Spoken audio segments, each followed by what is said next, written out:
Hello, everyone, and thank you for joining us. This is Sophia Shepard with JBS International, and before we begin today's session, I'd like to review some housekeeping items. Please note all audio connections are muted at this time, and we ask that you please keep your lines muted for the duration of this session. If you have any questions or comments, please submit them by using the chat feature located at the bottom center of your Zoom window or in the Whova chat on the right side of your screen. Questions will be addressed during the Q&A segment at the end of the presentation. If you experience any technical issues during this session, please message the host using the chat feature. Lastly, this is a recorded event and your participation grants consent to be recorded. The recording of this session and PowerPoint slides will be available and sent to participants at a later date. Now I will turn it over to the moderators who will introduce our speakers. Hi there, everyone. My name is Maribel Nunez with HRSA, and I, along with Andrew Bell, will be your moderators today. We would like to welcome you to today's session, Effective Harm Reduction Strategies for People Who Actively Use Opioids and/or Psychostimulants. Presenting at this session, we have Robert Childs, one of our JBS International Technical Expert leads, and we also have Christine Rodriguez, the New Haven Program Coordinator on the Overdose Prevention Team at Vital Strategies. Their full bios can be found in the agenda under this session's description on the Whova platform.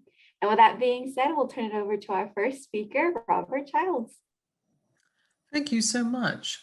Hi, everyone. My name is Robert Childs. I'm a technical expert lead based out of Chattanooga, Tennessee.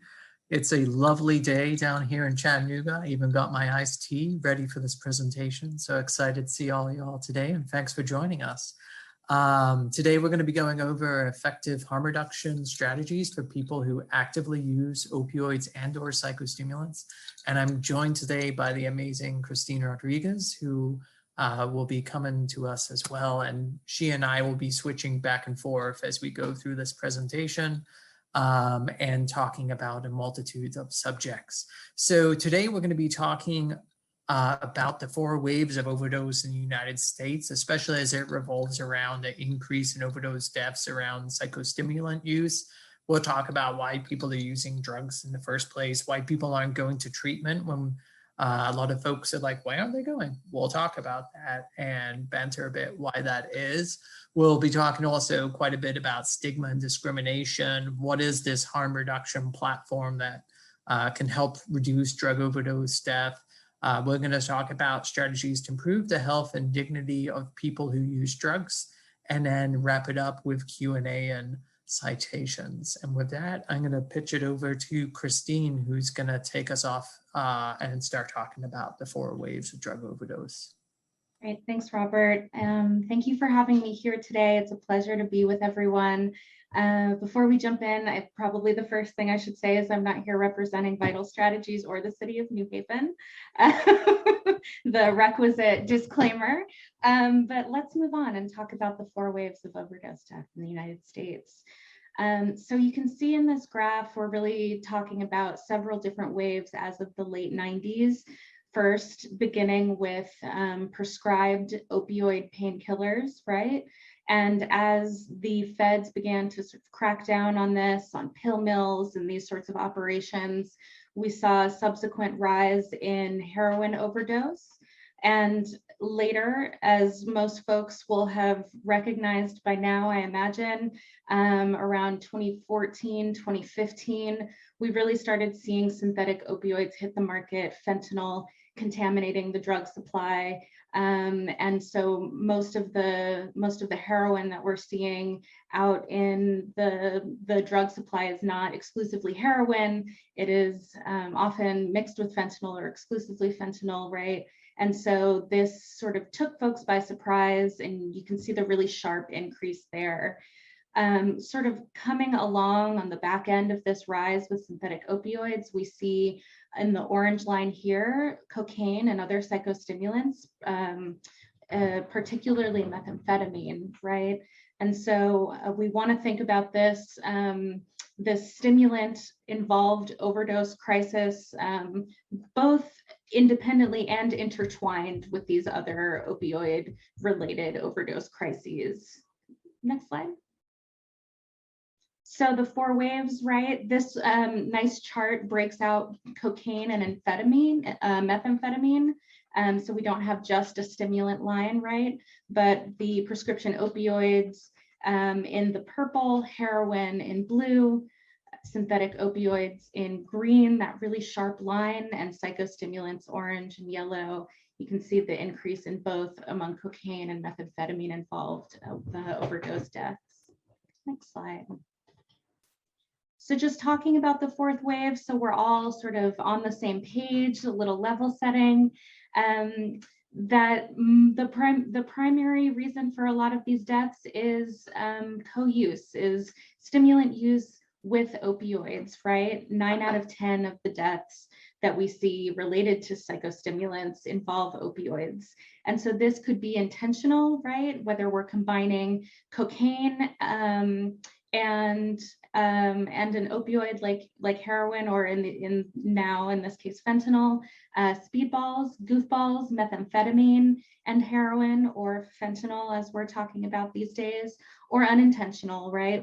We've seen how fentanyl has infiltrated the drug supply in a way that folks were not necessarily prepared for, can't necessarily tease out. And so it might have shown up in methamphetamine, it might have shown up in cocaine in ways that folks were not expecting. And so if you are not used to using opioids or are opioid naive entirely, right, you're going to be at greater risk for an opioid overdose in that case.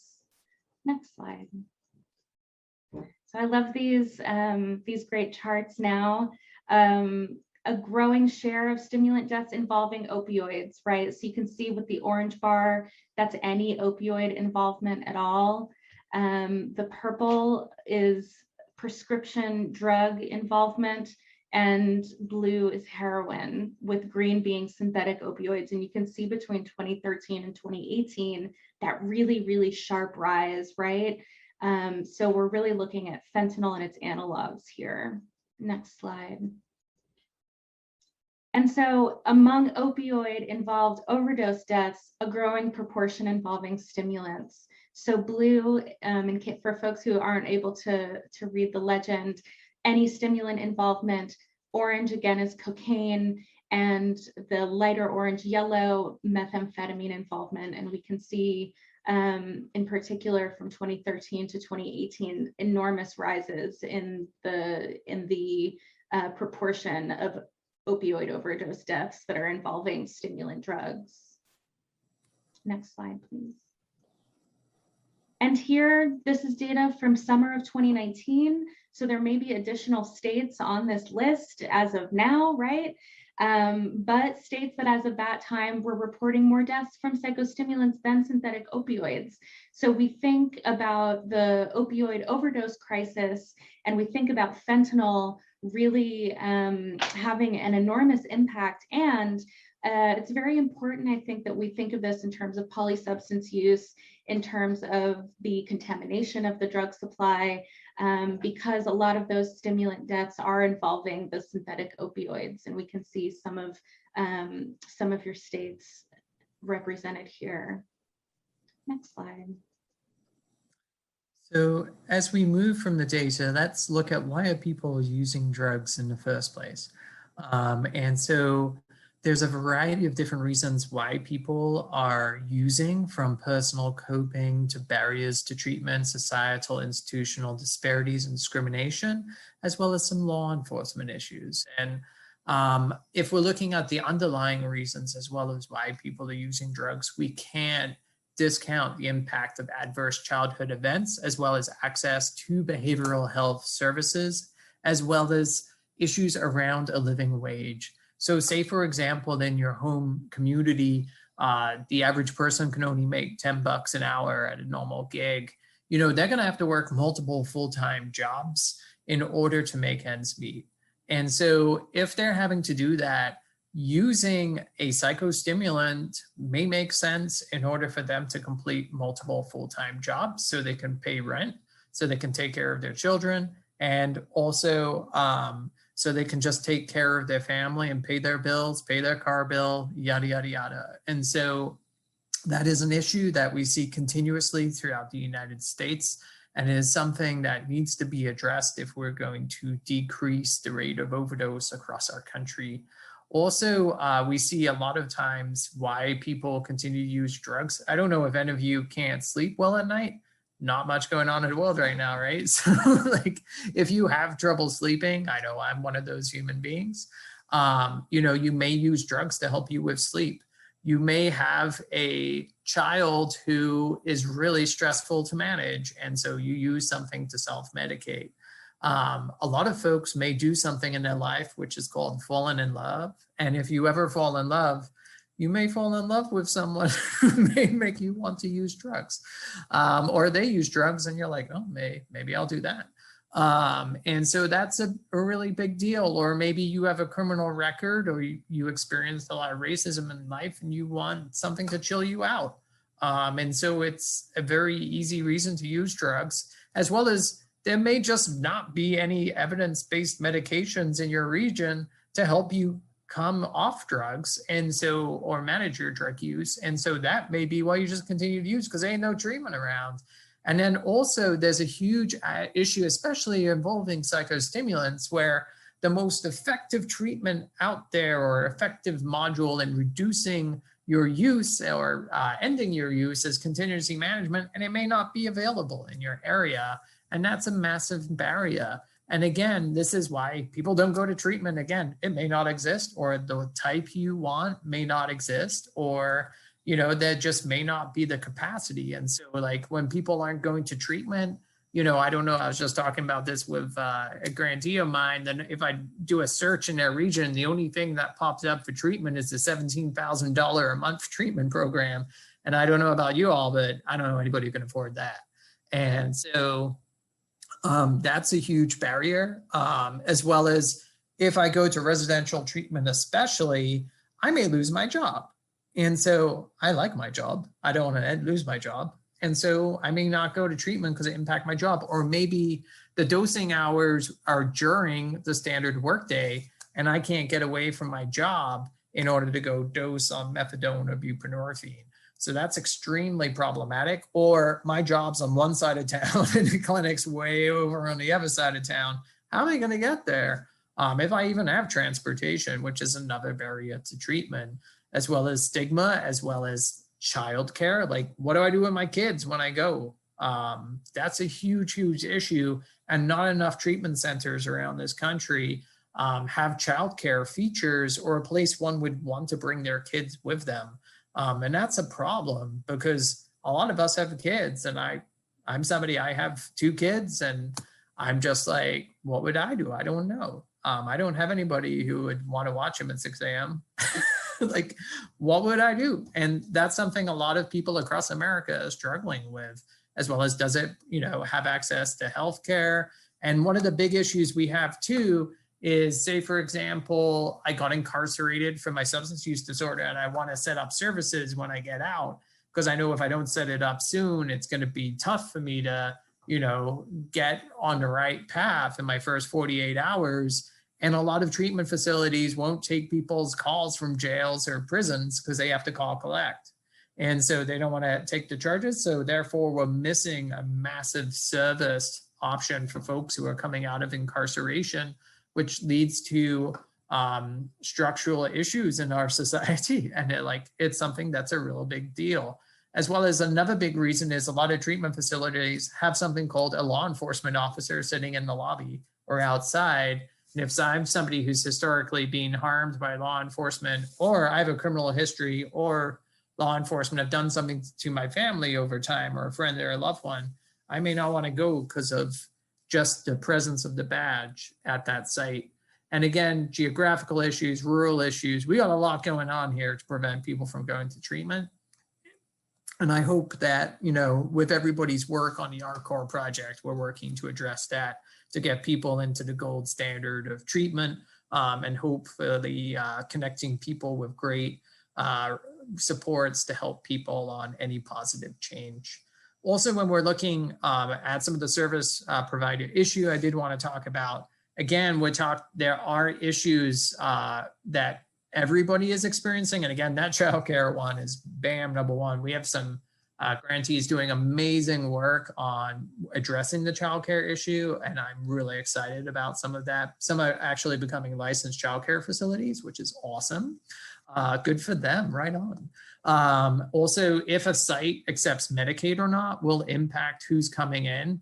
Again, we talked about having the cop out front. Hours of service, huge issue. Office location, huge issue.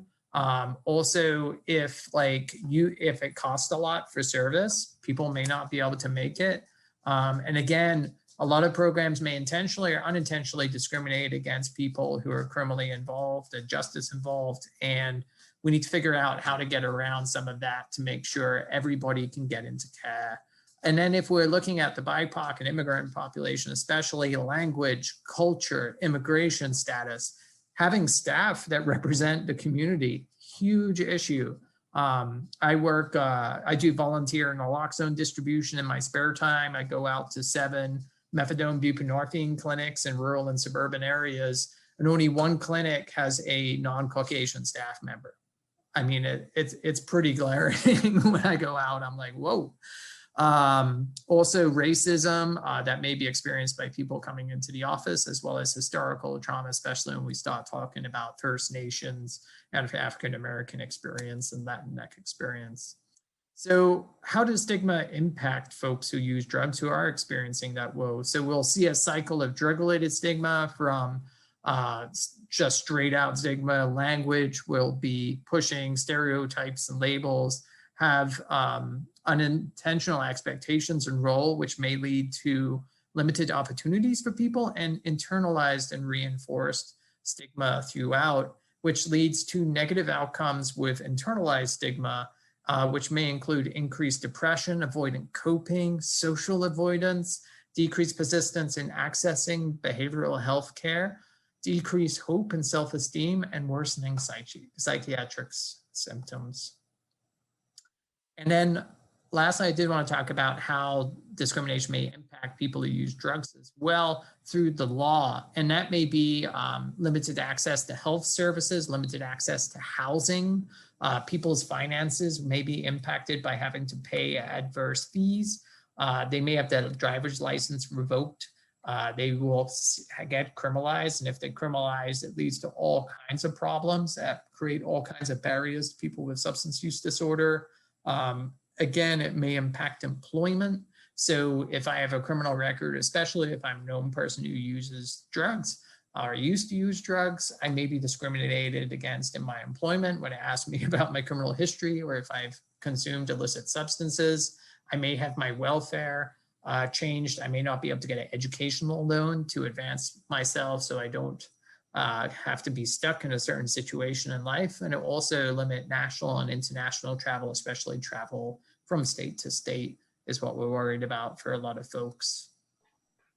With that, we need to think about different solutions to help people who are actively using. And so I flip the floor back over to Christine to talk about harm reduction.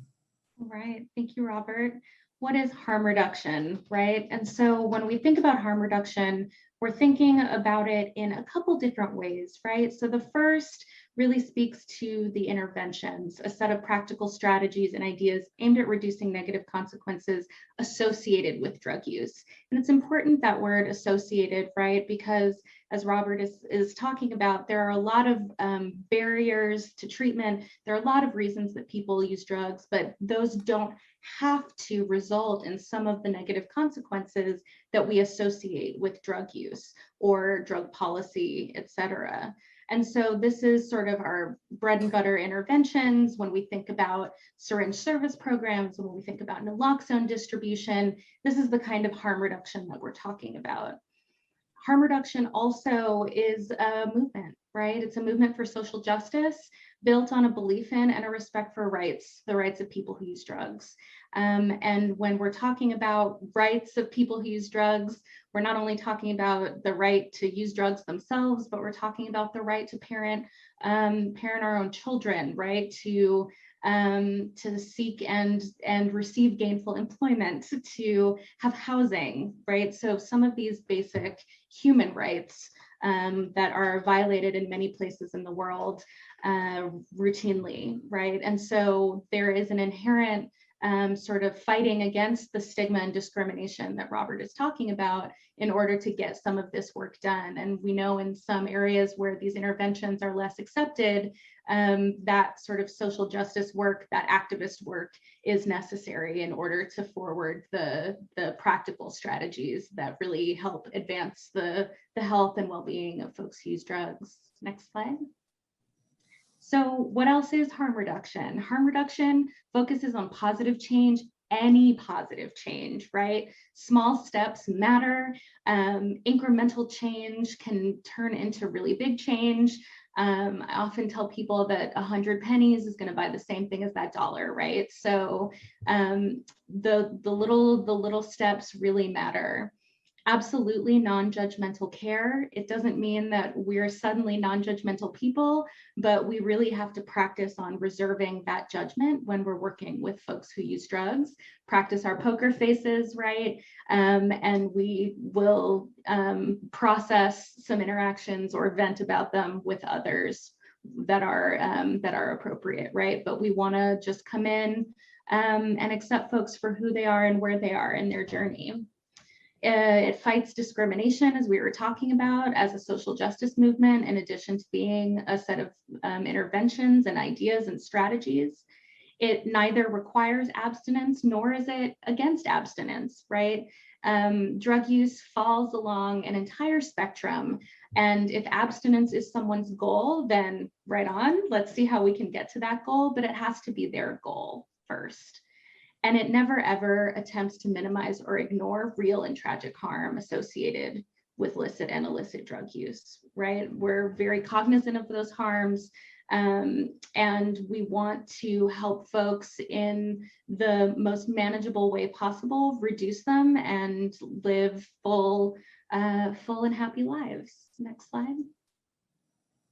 All right, so let's talk about strategies within harm reduction to improve the health and dignity of folks who use drugs.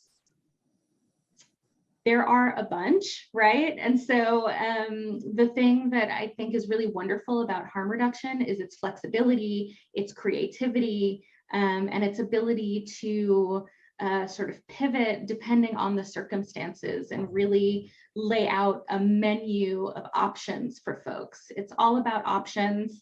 And here are some of them. There is a great CDC strategy document outlining about 10 of those strategies that are working across the country. That's available online. I suggest people use it as a resource.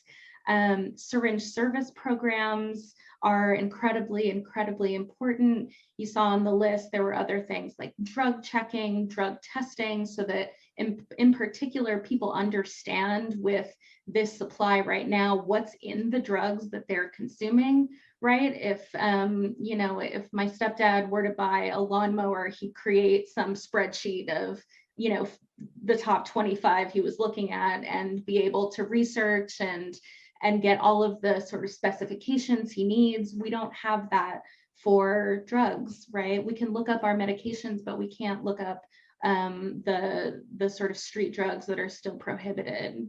Safer smoking programs, right? Where we're providing materials for folks who do not inject, incredibly important. This is a list of states with such initiatives. So we've got a lot of folks who are handing out crack pipes, handing out meth pipes, other associated supplies. Those come with things like lip balm so that your lips don't crack as you're smoking a heated pipe.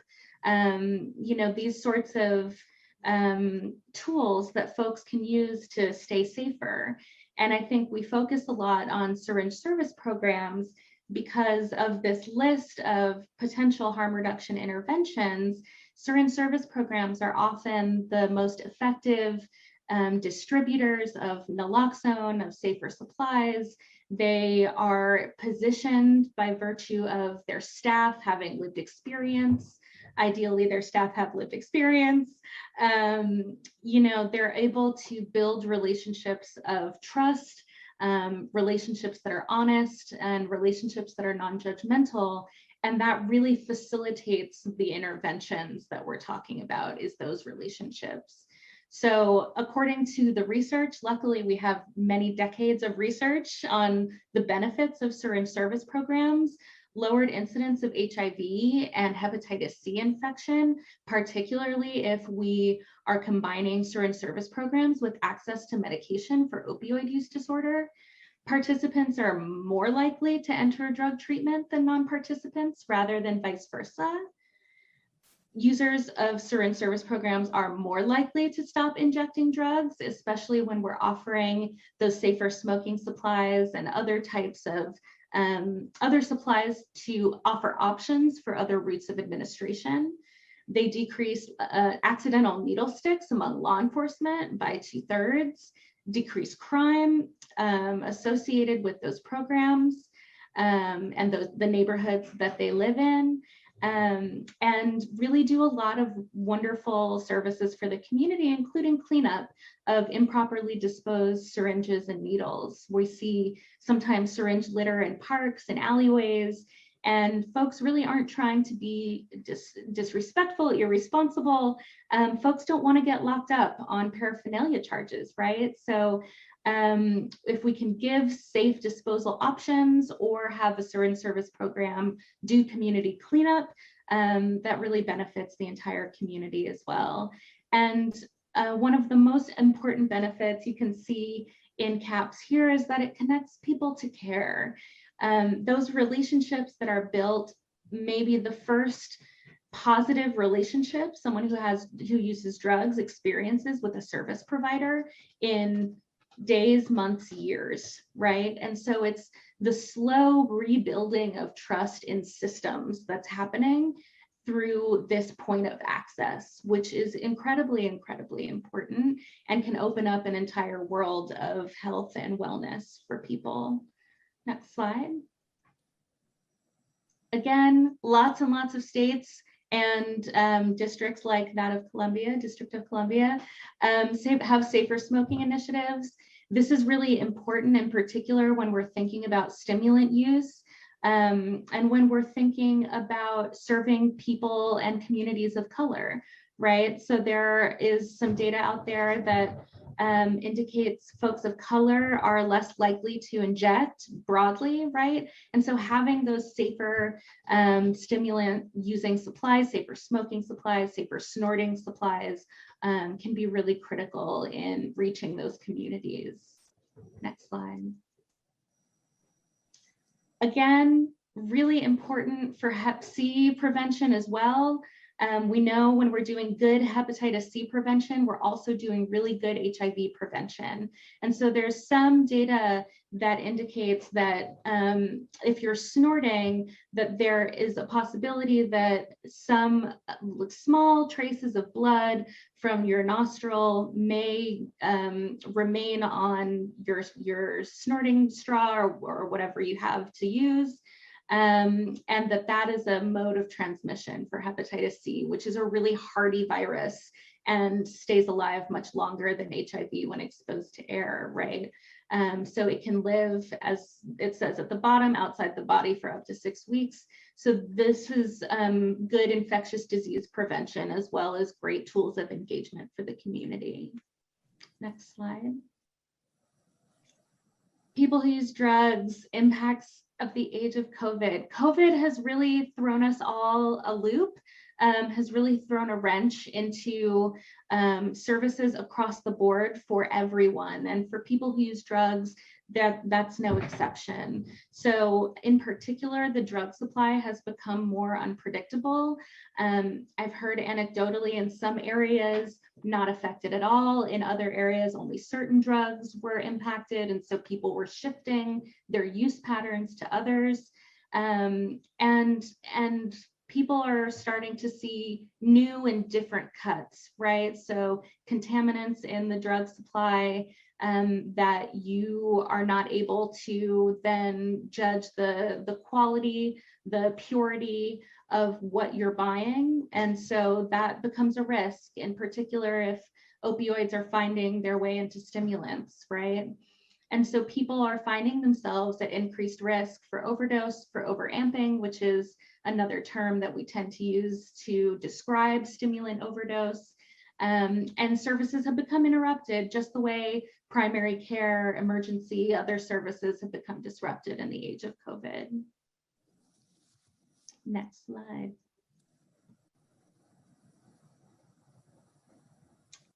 Drug checking. Okay. So this is, I think, where we switch to Robert, is it not? That sounds wonderful. Yeah, why don't you take it over from here? I feel like I'm talking a lot. Go for it. Oh, it's all good. Thank you. So with drug checking, there is different new technologies that we can use to take advantage and monitor what is in the drugs that people are consuming in the United States. And one of those technologies, which a lot of y'all have heard about, is fentanyl test strips. Basically, they're testing strips that you can put in a cooker that I took a picture of some of the cookers I collected when I was I used to run a syringe service program down south, and we tested a bunch of the cookers and found them all positive for fentanyl. And so that's basically how you would take advantage of checking for what's in the drugs that you're looking to consume. It doesn't tell you how much fentanyl is in there. It just says this is present, and people can use it as an educational tool to basically make more informed decisions about their drug consumption if they know it's in there. And like when we start talking about psychostimulant users specifically, this is really important because a lot of them, if they're not intentionally taking a goofball or a speedball, they're probably not expecting there to be a powerful synthetic opioid in their crack, in their cocaine, in their methamphetamine, or any other psychostimulant. And so, using this as a tool, especially for people who consume psychostimulants or think they're consuming psychostimulants, this is a fantastic option for folks to know what's actually in their drugs. Again, this is just a tool. It can't tell you how much is in there.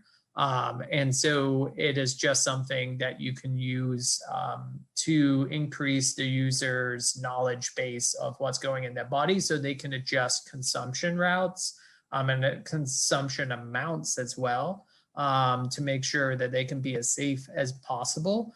SAMHSA and the CDC just issued guidance that some of their grantees can purchase fentanyl test strips with federal funds. I would consult anything revolving around purchasing of these. You should consult with your HRSA officer to make sure everything is in compliance. I know I've had some folks ask about it. So again, check in with your HRSA officer and you should be good. And then also, again, just making a quick note about funding. Right now, I would also check in with your HRSA officer about any of these initiatives and check in about funding.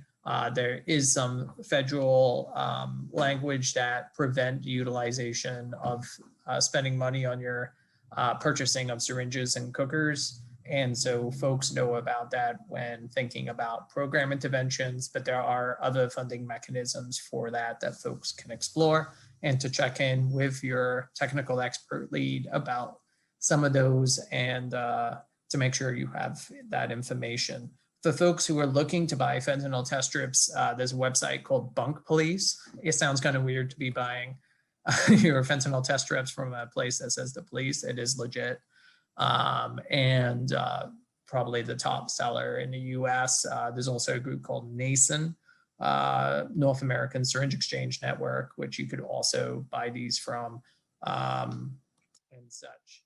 Also, there was a great study I just want folks to know about out of Baltimore, and it looked at it's called the Forecast Study, and it goes over what are the findings of fentanyl test strip utilizations, and it came up with some really good findings that most people who use drugs want to know what's in their drugs.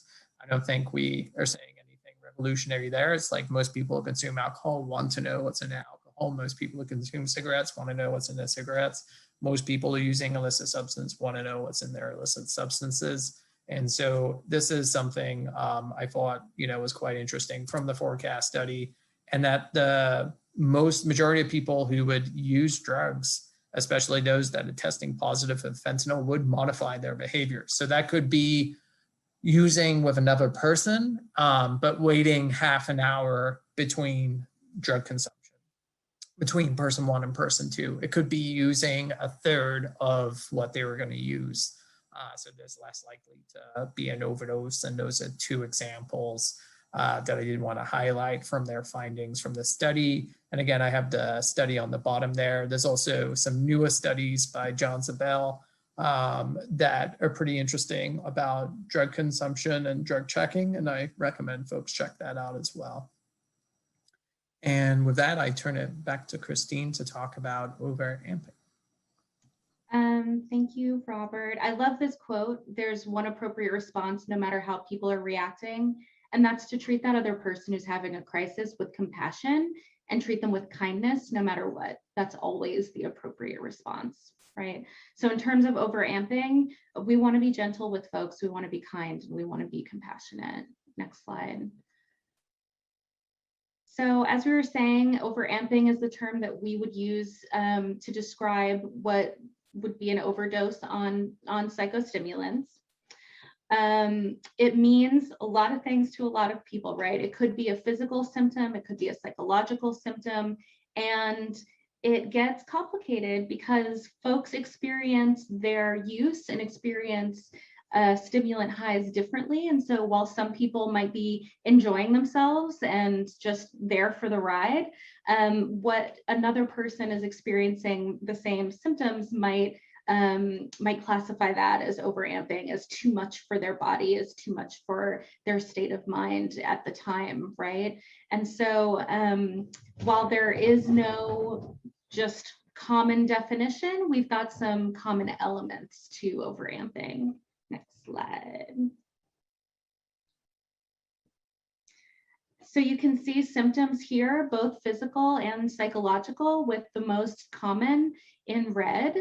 They range in severity, right? They range in concern. Sweating might not make you too concerned, but seizure, yeah, right? But that's gonna get your attention. That's gonna need some potential medical care. We've got anxiety, sort of panic, paranoia. You might have hallucinations. This might have to do with sleep deprivation in particular, if you've been up for 3-4 days at a time or more. Agitation, these sorts of things, right? So as a collective, these are the types of symptoms that you're looking for when you're looking at overamping.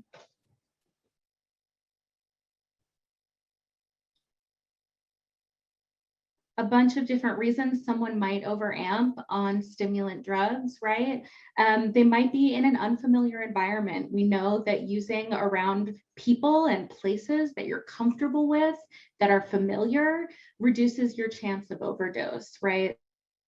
We want, the setting is incredibly important when we're thinking about preventing overamping.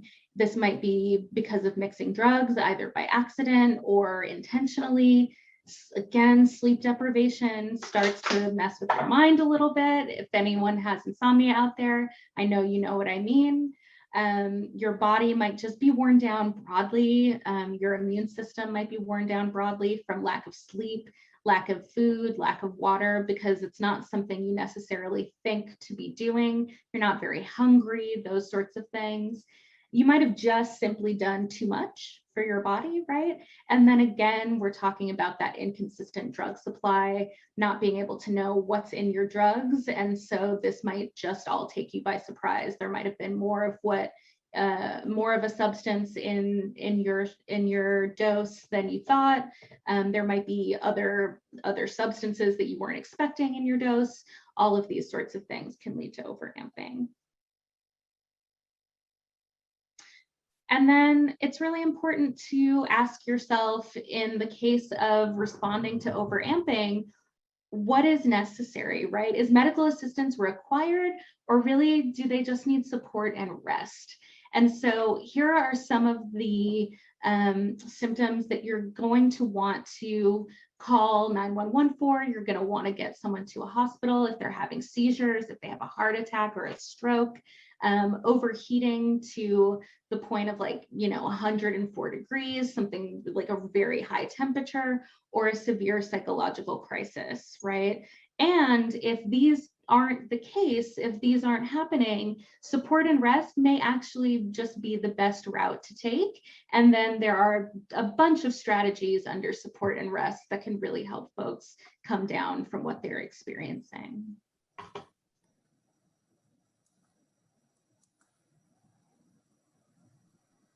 Robert, did you want to take over from here?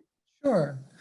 So when we're talking about overamping and psychological crisis, we put together some tips from people who use drugs.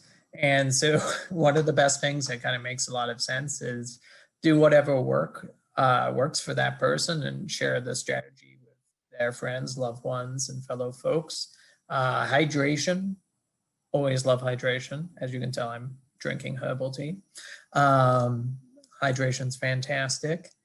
Encouraging someone to eat is also really good sometimes, depending on the individual. Encouraging sleep, but as someone, I'm personally a horrible sleeper, and being like, you should sleep, that may make me more agitated because I'm like, I'd love to, I just can't. Also, switching how somebody's consuming their psychostimulants. So sometimes if one's shooting, switching to smoking or snorting maybe help. One of the things that's definitely under talked about is how environment impacts someone's psychology and their potential to overamp. So say, for example, doing something in a place where you're fearful of law enforcement, fearful of harassment, trauma, or something bad happening to you is probably going to elevate your chances of overamping. And so encouraging people to consume in places they feel safe around people who will take care of them is a very good thing to do. But that's also, one may not have that privilege to do that. And so also acknowledging that may not be a situation that person can take advantage of.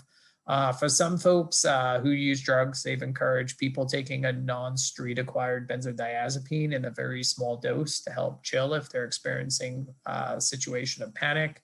Working with someone on mirroring breathing with you to try and calm down their breathing if they're hyperventilating and very worried. Others have said creating physical contact, like encouraging someone to massage themselves, or putting your arm around someone, letting them know like, hey man, I'm here for you. We'll get through this together. I'm not going to abandon you. I'll be close, and ask them what would be helpful with that. Taking a walk sometimes helps some folks, or taking a warm shower, but don't put people in the shower who may have also be taking opioids, because we're worried about them passing out and falling. So that's not good. So monitored if you're going to do something like that within prudency. Moving on a bit, I did want to talk about some harm reduction for people who use psychostimulants and helping them avoid a potential polysubstance overdoses with an opioid. And so again, there's intentional overdoses and unintentional overdoses from the combination of drugs. And when we're trying to work with people on overdose prevention, we should be basically trying to teach them how to recognize and respond polysubstance overdoses that may involve opioids.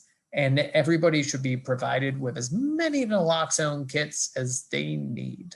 And what they need is enough to take care of themselves and their loved ones. And so there's great evidence around needs-based distribution programs around the United States. There's some really great recent studies showing if you give people enough to take care of themselves and their community, you could have a severe reduction in overdose-related mortality in that region. There's a great study by Keen. I'll pull it up after we're done and put it in the chat box. So folks can check that out via Science Direct.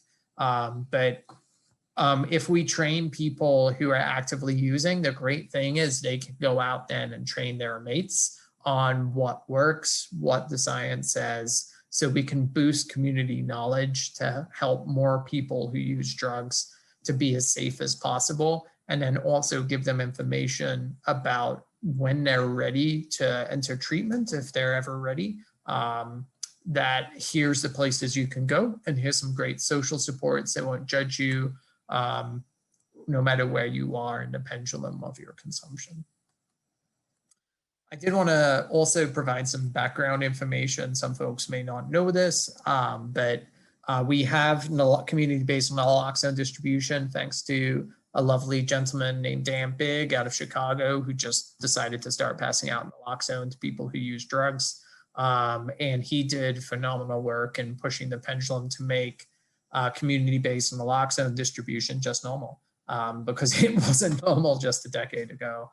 This is a newer thing, and it's still new in a lot of states across America. And a lot of states across America still don't have access to naloxone at the levels that they need. And we need to do more to push it forward. And so just so folks know, Dan was the guy who first started it in the Americas. Another thing that's pretty helpful to do and encourage folks to do is to make an overdose prevention plan. Here's a great sample handout that they made in New York State. And like, it's something where people can pre-write their overdose prevention plan down, which is a good idea, so people actually think about it. And the other thing is to make sure that we're coaching people not to use alone. Again, this is really hard during COVID when we're encouraging people not to see each other.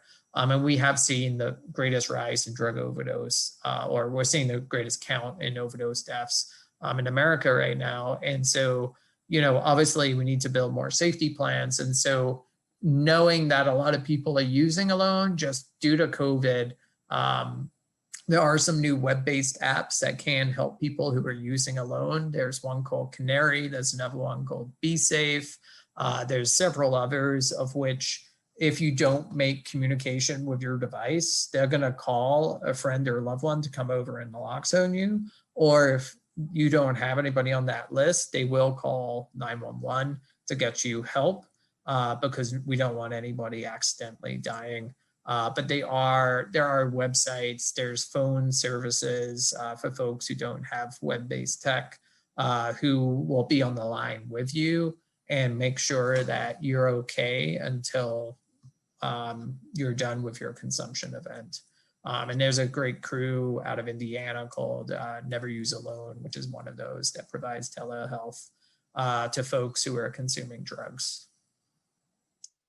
So the other things that we do recommend when folks are trying to make an overdose prevention plan is, one, know the facts about overdose, what an opioid one looks like, what one looks based off of psychostimulants. The other thing is to carry as much naloxone as you can get.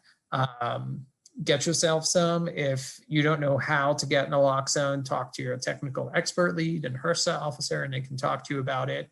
Next Distro has a guide that they made with the Network for Public Health Law, which talks about the naloxone access laws in each of the states across the United States, as well as the districts. And so it's a really good resource for folks to look up, like, what is the law in my state?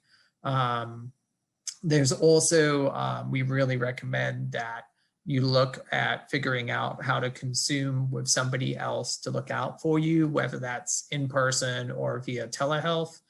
We recommend checking one's drugs with drug checking strips. So there are fentanyl test strips, but there's also test strips for testing for other drugs. And so if you go to the Bunk Police website, for example, you can find some of those different test strips. We encourage people to manage their use, know one's local resources, ideally use in places that you feel safe. Again, saying that as a person who has a sense of privilege around that, but working with people to try and find the safest place they can find to consume if they don't have the privilege of owning a house or having a safe place to consume, protecting oneself from HIV and viral hepatitis and COVID, doing test shots, which basically using a small amount before using your entire dose.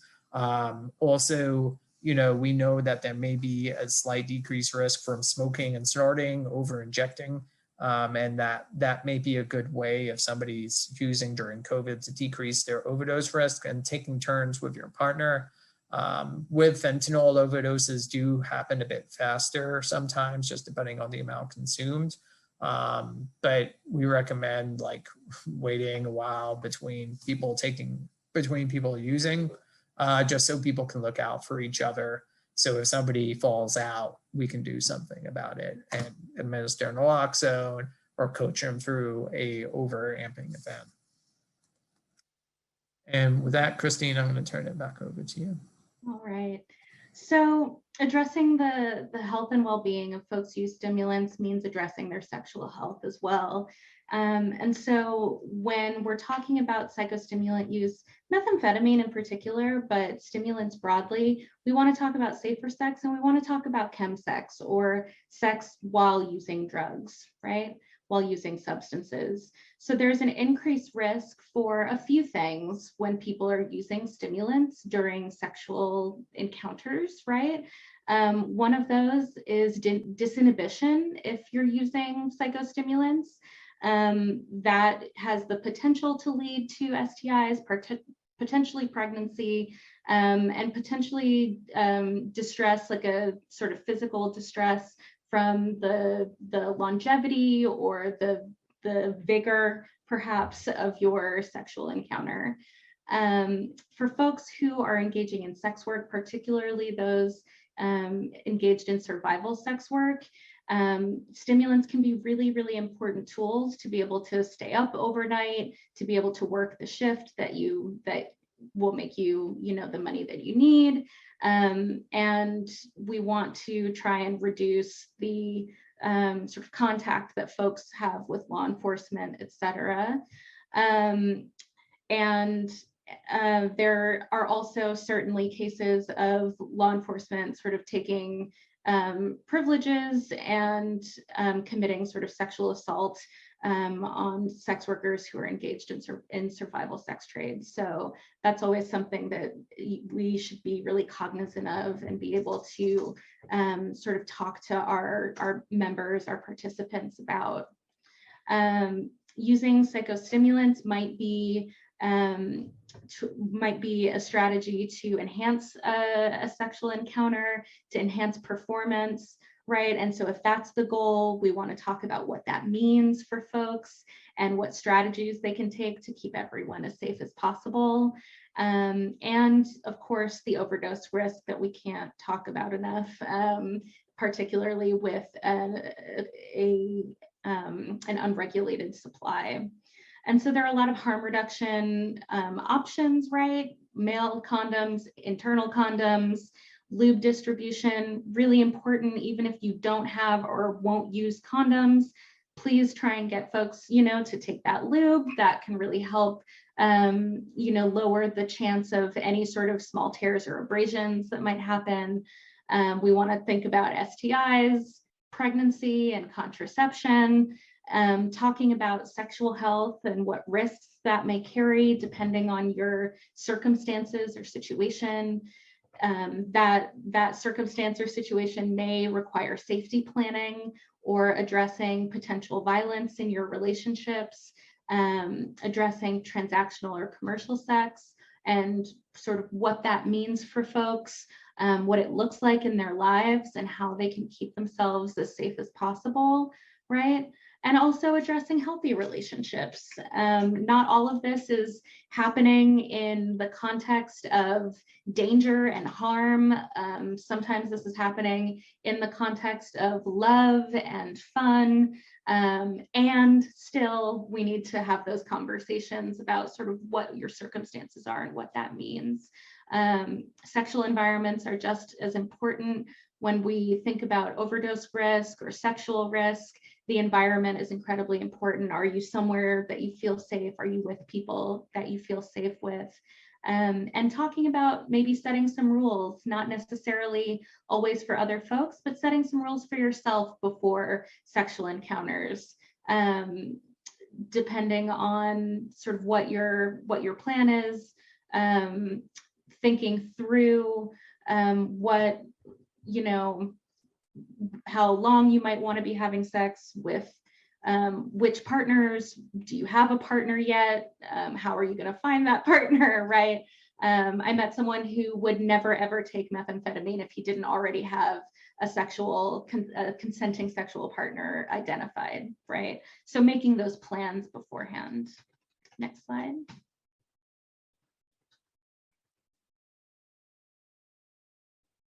Outreach and peer-based interventions. So-called peer, I guess, folks with lived experience. We can't overstate the importance of peers involved in the work. This is the best sort of bridge to the community.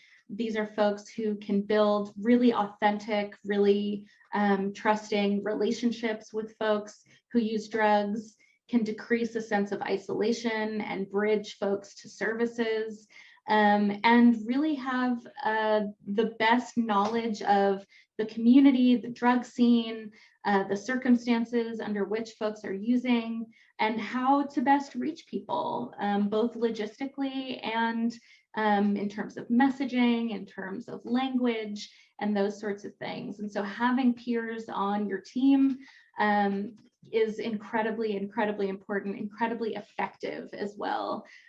We can see trust can be rebuilt between service providers and folks who use drugs, and outreach workers can help reduce the risk of the frequency of crack use and sexual risk behaviors, which is pretty amazing. You know, when you think about the power of conversations, the power of these interventions, that, you know, if someone has been where you are or where you're going, that's who you want advice from, right?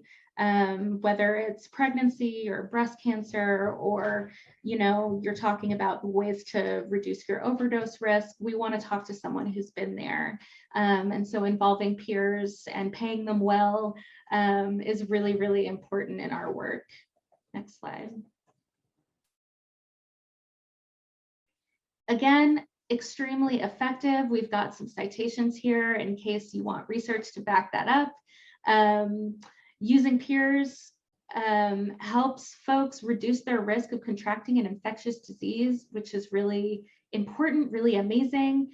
And I think one of the best sort of best value is not the right phrase I want to use, but the street level knowledge that you're gaining, the identification of, like it says here, new drug usage waves, consumption changes, responding to those changes to help reduce risks and support care.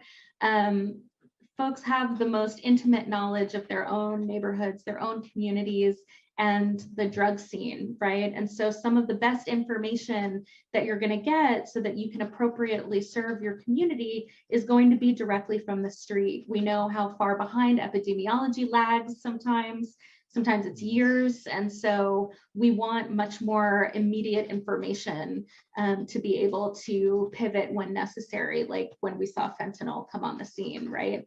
If you're getting that information from the street, then you're getting it as quickly as possible. And so really incorporating folks into outreach, incorporating folks into drop-in centers for social support, for connection, for knowledge, for expertise. Next slide. Drop-in centers, wonderful places for folks to have access to. Those of us with privilege can just sort of go home and, you know, have a place to be inside from the weather, from, you know, the elements, from law enforcement, if you're someone who uses drugs. And if you're experiencing homelessness or these other sorts of circumstances, you don't always have a space, right, indoors where you can just exist. We've, you know, criminalized a lot of homelessness and activities associated with it, right? So loitering and these sorts of things. And so drop-in centers are places where people can just be. They should be holistic, right? And so have a whole range of services. It's not just a place where you can come and get an HIV test, but you can take a shower, you can do your laundry, you can get on the internet, you can hang out, you can have a meal, maybe access a support group if you want to, or just come and be, right? And be who you are safely in a space with others who are like you. And I don't think that I think sometimes we forget how powerful that can really be for folks. So they should adapt to the needs of the community they serve. Whatever services you're providing should be responsive to what people are asking for.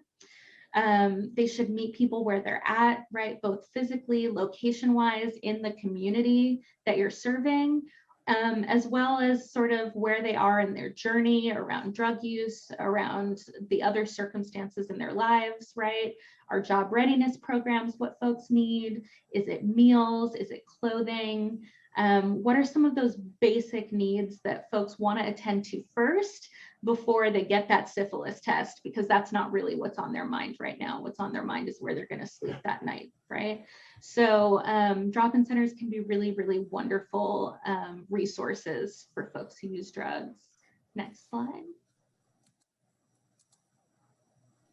And then nothing about us without us. This is a central tenet of harm reduction, and it is as described, right? There are no programs, there are no evaluations, there is no work about our lives, about us, without us being involved. So we really want to incorporate the voices, the perspectives, the opinions and the expertise of people who use drugs, from sort of soup to nuts when we're talking about our program development, in the sort of quality control, quality assurance feedback loops, and in any evaluation activities. We really need to meaningfully include folks who use drugs and ideally pay them for their work and for their expertise. Next slide, Robert. So in summary, we just wanted to highlight a couple points here. So one is drug overdoses on the rise, especially we have the new data showing it may have been as high as 90,000 last year. We know that psychostimulant involved mortality is increasing in the United States, and that organizations need to create overdose prevention plans for people who use opioids and psychostimulants and those who intentionally and unintentionally consume multiple substances. We need to strive to reduce and end discrimination against stigma against people who use drugs. We need to make sure to connect people to supportive care who use drugs. We need to make sure people are aware that there are multiple versions of gold standard of therapies for people, especially those who use opioids, especially methadone and buprenorphine. We also need to make sure that people are aware of there are interventions that help people manage their psychostimulant use and reduce or potentially stop, which is called contingency management, which could be utilized in combination with cognitive behavioral therapy to increase positive outcomes. We also need to work on keeping people alive till what's next. And that's why harm reduction is so important, is it's focused on keeping people alive. I don't think I have to sell that to this group who's on the Zoom call today, but until we're able in this country to address the social and economic determinants of health to a major, major level, this is going to continue to be a problem, and we're going to continue to see potential increases in overdoses in this country. And so we really need to work on keeping the people who are actively using alive, as well as the folks who are coming out of jail, treatment, detox, who have an event where they use again. And what can we do to make sure that if they have a using again event, that they are able to stay alive and we can reconnect them to the life-saving vital services that you're providing through your ARCOR projects across this country in rural environments that are just so important to make sure that our folks that we all care about have a tomorrow. So with that, I end and I flip it over to our moderator for Q&A.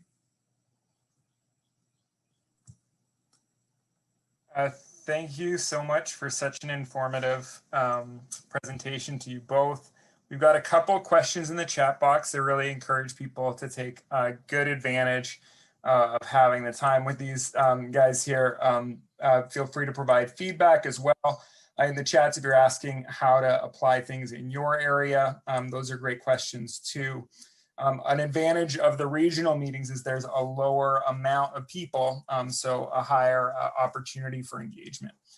So here's the two questions that we have so far. I'll ask them both and then let you guys answer in whatever order you choose. Are there specific CIT skills we should be training law enforcement in for de-escalating overamped individuals? This was asked a little while ago, so I provided an initial answer in the chat box about looking for tools that reduce officer involvement altogether, which you guys touched on, but I'll let you expand on that. And then the other question that came from the chat, which is partly for other grantees, is has any grantee worked with the local health department to distribute safe kits? So those are our first two, and then we'll go from there. Can you say that second question one more time, Andrew? Yeah, are there any grantees that you're aware of that have helped, that have worked with health departments to distribute safe kits? I assume they mean harm reduction kits. Okay, cool. I can take a stab at that first one. I'm actually a old school crisis intervention team trainer. So glad you asked that question. So yeah, so there's a couple different things I think folks should be doing through CIT. If folks aren't aware, crisis intervention teams are elective trainings law enforcement can take. Sometimes it's mandatory for them, but where they can become certified in crisis intervention with a focus initially on mental health interventions for folks experiencing severe or persistent mental illness who may be having a mental health crisis. Increasingly, they're including drug education in those trainings. I used to do a training on needle stick prevention for law enforcement, as well as how to respond to opioid and polysubstance overdoses, as well as an anti-stigma training for officers.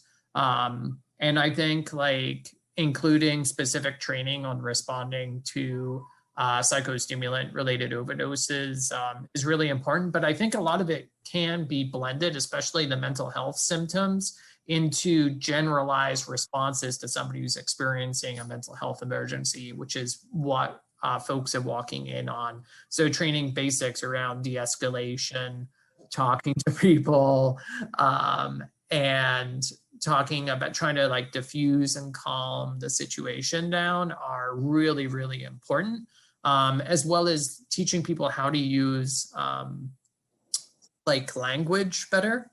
So like, you know, if an officer walks up and is like, which drugs did you abuse? You know, that normally doesn't make folks feel very safe and comfortable. And so training them on person-centered language, as around SUD, but also around being justice involved. It's really important. Vera Institute of Justice just released a language guidance around justice involved people that came out, I think, yesterday or the day before, which is pretty good in talking about what words and languages to use.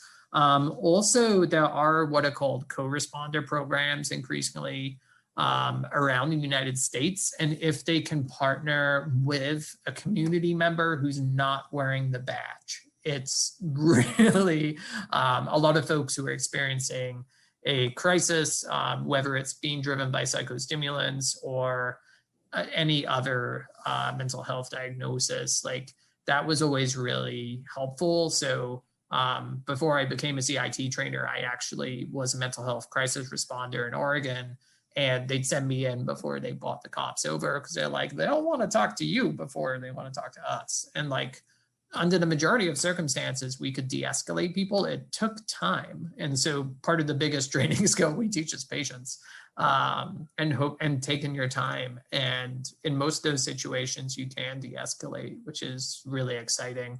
And then the other training tip I will say is if you can bring some folks who are success stories with you, a lot of cops like just have the view that nobody gets better. And so if you can bring some folks who've gotten, you know, have improved, and that improvement could be they now are on MOUD, they now are in contingency management, they now identify as being in recovery, and they'll talk about like methadone helped me get to this place, as well as also going and getting behavioral health services. You know, I think that's huge for people to be like, oh my gosh, people can do this. This is exciting. And also bringing other officers who've had success in de-escalation along to be like, look, you have more tools than handcuffs. And so talking to other officers, officer to officer, about de-escalation tips while wearing the badge, I think is also really good and underutilized. I know some grantees are doing mental health first aid, which is great as well, but I really strongly encourage people to do trainings on SUD and anti-stigma, and also talking about the underlying reasons why people use drugs, because most officers never got that training. They just think it's like, it's to annoy me, or why won't they go to treatment? And they just, nobody's taught them about why people aren't going to treatment. And so it's just really beneficial to create that positive change. Thank you so much, Robert. And just to sort of circle back or amplify to some points that Christine made earlier about people feeling comfortable about drop-in centers, about people being known. Christine, anything you want to say about sort of non-involvement of the police to begin with? Robert talked about sort of interventions where when people come, you have someone other than police, but do you want to talk about sort of the upstream on that? Yeah, I mean, I would say that it can be really important for officers in community to know the local service providers and know who is providing these types of services to folks. I myself was wrapped up in someone's crisis on the street, and it de-escalated so successfully because their caseworker was 2 or 3 blocks away. And so their caseworker came and the 2 of us de-escalated the situation. I would echo patience. These are not situations that can be rushed necessarily. I would advocate for good crowd control. Bystanders love taking video.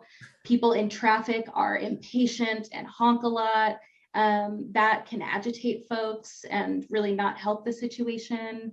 And, you know, some practice on not just language and person-centered language, but tone of voice, you know, coming in with a calming presence, coming in using sort of less assertive language, these sorts of things.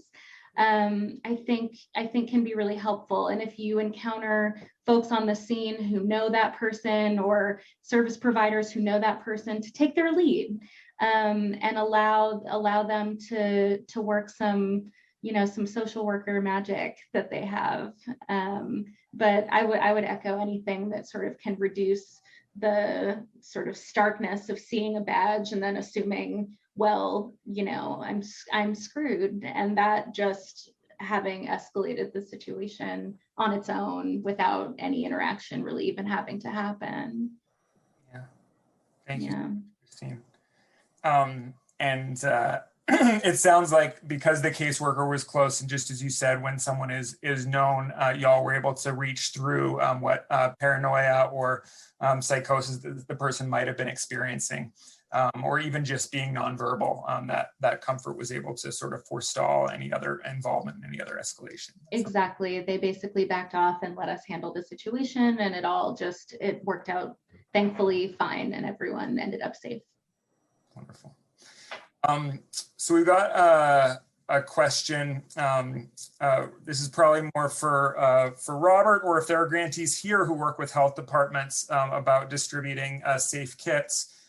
We had a question that someone was interested in knowing if there had been that successful partnership between health departments and distributing safe kits as grantee. I think like there are several grantees. I worked with them on biohazard collection in your region.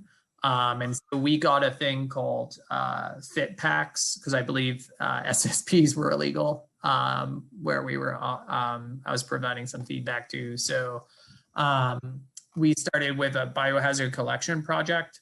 And so fit packs are basically like small biohazard containers, which can fit in your back pocket, which is what I like about them. And they have like, I'll post a link to it in a sec. So that was successful, and it wasn't like, you know, it's one of those where it's a pretty politically neutral thing to do. And so we did that successfully in a state where SSP was criminalized. Some people have done similar to like prescription drop boxes. Some people have done syringe drop boxes. I know Colorado set that up pretty successfully, for example, and such. And then some people have made like, I call them go bags. I don't know what the technical term is, but it's like some pre-made supply kits where you can put in like items that are legal in your state. So that could just be like naloxone, a biohazard collection kit of some variety, and anything else that may be legal in some states, like fentanyl test strips may be legal, but syringe distribution's illegal. Each state's laws vary quite a bit. Network for Public Health Law did a legal analysis of like, here's what's legal in your state, here's what's illegal. I know like the Oklahoma crew, the bill, SSP bill just went to the governor's desk. And so like there's varying legislation that's on the move and changing right now. But yeah, there has been some success in programming that's done that, but we of course advise you to abide by state law. And I'll pull up that state by state guide for you guys so you can check out your individual state laws and how that impacts how you will operate programming from such. And then some have partnered with like local harm reduction programs to do the harm reduction services and form partnerships with them to reach more people who use drugs who may be hesitant towards coming in more established health centers for a variety of different reasons. And two more supplies related questions. Out of curiosity in regards to the testing strips, is there any data showing how many people that take strips actually end up using them? I saw the data on how many said they would change their habits, but are the strips actually being used and making a difference is question one. And Sherry, I might ask you to unmute yourself to clarify this question here if you're comfortable and able to do so. Do you have a good resource to purchase kits to clean needles if needle distribution isn't allowed in some places? And so it may have been spoken to by Robert's previous answer. So different supplies, wound care kits, sterile water, everything but cookers and syringes can be health supplies that aren't necessarily paraphernalia. Sherry, do you want to unmute to tell us the situation you're in? Are you in a place where syringe services are illegal and you're wondering if kits that don't involve syringes can be purchased? I think she just said she doesn't have the unmute tech. Oh, sorry. No problem. No problem. If that is the issue, then we can put SafetyWorks and other resources here in the chat box. SafetyWorks is a great provider of different harm reduction supplies, including okay, so the community doesn't like needle exchange. Well, one big reason, one way to get people more used to it is to start with those cleanup events. So Christine, you talked a little bit about that earlier. One of the primary complaints and anticipations is disposed syringes. We know that syringe service programs reduce improper disposal. Christine, do you want to talk about that as a community engagement tool in communities that are reticent or not yet ready for syringe exchange? Yeah, I think it's, the way that a lot of exchanges get started, particularly in places that are not necessarily friendly, fertile ground for syringe services programs. You can always do cleanup and people really appreciate it. And it's an opportunity to invite people to come along with you, to walk and talk about drug use, about syringe exchange, about what programs are really like and what folks really need, and how to stop not just the litter, but the other impacts on the community. I think everyone wants kids in parks safe. Everyone wants a more beautiful city to live in, a more beautiful town. And I think as a community engagement tool, it's incredibly effective.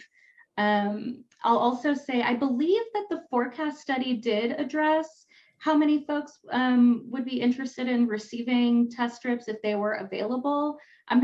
Don't quote me on that, but in my experience, programs can't give out fentanyl test strips fast enough. Folks really want them, they want to use them. Similar to Robert's example, if someone hands you a drink, the first thing you're going to ask is, what is it? What's in this? You don't know if it's sweet, sour, carbonated, if it has alcohol, if, you know, what's in it. I want to know. They're very easy to use, and they can be used just testing residue. So you don't have to waste any of your actual drug or the money that you spent on it. So in my experience, they're highly, highly sought after, whether to test drugs before and be a little more informed and adjust your usage accordingly, or to see if your experience was different if you used first and the experience was different, the sensations were different, perhaps the taste, something was off, to test it afterwards and see what was going on there was something I wasn't expecting in my drugs. That's been my experience. Robert? Yeah, for the test strip distribution program I used to run, I mean, we never could give out enough, kind of similar experience. But I do think like one of the interesting things we had is like we got to a point where like literally everything was testing positive for fentanyl outside of the marijuana. And so everything that folks were getting on the street. And so some of our utilization went down over time, because then at that point, everybody's like, well, there's fentanyl in everything. So, I think it is a good teaching tool to like start engaging people on overdose prevention planning around their drug consumption. And it's a fantastic way to engage audiences to get them to think about it. And especially when we're engaging psychostimulant users across the United States, especially those that are thinking they're just purchasing pure cocaine or pure methamphetamine, or and they test their drugs and they're like, what? Like, why is there fentanyl in my drug? And it really gets them to think about safety planning around their drug consumption, which is fantastic, because they need to think about it. Because our drug supply is increasingly has more and more adulterants, and like just the wet amount around costs around fentanyl and the like only tiny amounts you really need in there. You know, it's just increasingly common, and folks who aren't expecting it are going to have potential overamping or overdose events. Well, I appreciate those answers. Sherry and Diana, feel free to contribute to the chat as to whether or not that answered your question. We're starting to around 4 o'clock, so we're probably winding down in terms of the questions that are available to be asked. I'm glad that Lauren and Mia are connecting with each other in the chat box about CIT and CRT. Steve, if you are able to unmute, also feel free to clarify your question about education about Good Samaritan laws and how they protect someone who reports medical emergencies such as overdose. Did I miss that, or is it included? So maybe, Steve, you're asking about the application of Good Samaritan laws to interventions related to overamping or psychostimulant overdose. Is that what you're after, Steve?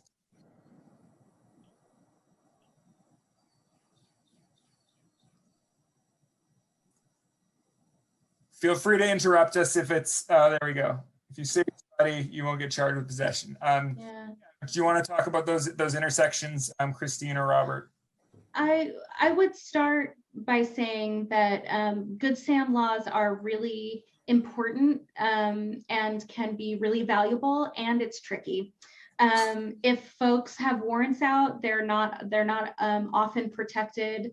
And if you are serving communities of color, then whether or not there's a Good Sam law, there is a fear of violence from law enforcement, sort of separate from whether or not, you know, they're going to be protected from possession charges. So it's a little tricky. I think there's not a lot of trust in that kind of law among some communities. So messaging can be a little hard. I think, it's important to call 911, especially in XYZ circumstances. And if you don't, we understand why you might not want to. Here are some ways to try and keep your buddy safe as possible in that event. That's where I would start. Robert? Yeah, I would say that I haven't seen two Good Samaritan laws that are the same. And so, what in North Carolina, for example, you have immunity from prosecution, and in Georgia, you have immunity from arrest, charge, and prosecution. In Tennessee, you have immunity from arrest, charge, and prosecution, but only once. And in Ohio, you only have immunity if you agree to go to a treatment center at some point. So like each one has different nuances within the laws. And then some will offer protections for probation, parole, pretrial release. Some will have protections against like basic warrants. And I don't know if that's the correct legalese, but basically if you didn't show up for jury duty, you could have a bench warrant out for your arrest. And like, if an officer is like, whoa, bench warrant, for missing jury duty, someone would just arrest you and they'd be like, well, technically, I'm supposed to arrest him at this point. So that's what I'm going to do. And then in other states, if you get in trouble, you can have your sentence reduced if you are acting in good faith. So they're like these quasi Good Sam laws. So they vary a lot around the United States. And some only will protect against alcohol-related incidents. Some only protect the caller and not the victim, which can set up some very interesting dynamics down the road. And so, yeah, if you're looking for a good model law, I'm biased because I'm one of the authors of the law, but Georgia has a fantastic overall law. If we're talking about basic immunities for arrest, charge, and prosecution, probation, parole, pretrial release. But some of the newer laws are addressing civil asset forfeiture, which is, I think, fantastic to make sure like people can't have their property taken.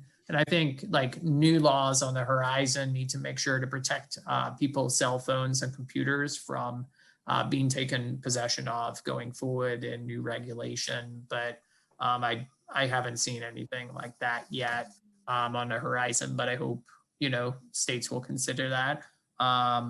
But yeah, if you have any questions about your local Good Samaritan law, that Next Distro Policies has a link I put in the chat box, has a list of everybody's state. And you can also request more information via your technical expert lead that you're assigned to your specific situation, who can go over those laws with you and give you some targeted TA around like how to go about educating people in the best way possible about it. And the state of Washington also has some good resources, as well as North Carolina, on information about the effectiveness of 911 Good Sam laws and some of the evaluations with such. And the General Office of Accountability just issued a report last week on 911 Good Sam laws for any very nerdy people like Christine and I out there, and Andrew. And so if you're into reading that report, it's fantastic and a very good read. Well, thank you very much to our presenters. Thank you very much to our attendees. I'm going to pass it back to Sophia in a moment. Sherry, who mentioned that her community was resistant to syringe service programs. JBS takes a team-based approach. Robert and I are two of the subject matter experts on harm reduction. And so whoever your TEL is may be able to help directly. We've also both worked to open these programs and can support and brainstorm with you based on the particular landscape you're facing. Thanks to everyone. I'll pass it to Sophia to close us, I believe. Yes? Yep, thanks, Andrew. So we would like to thank you again for your participation. You may now disconnect from this session and join the plenary session for the day one wrap up. Thank you and have a good day.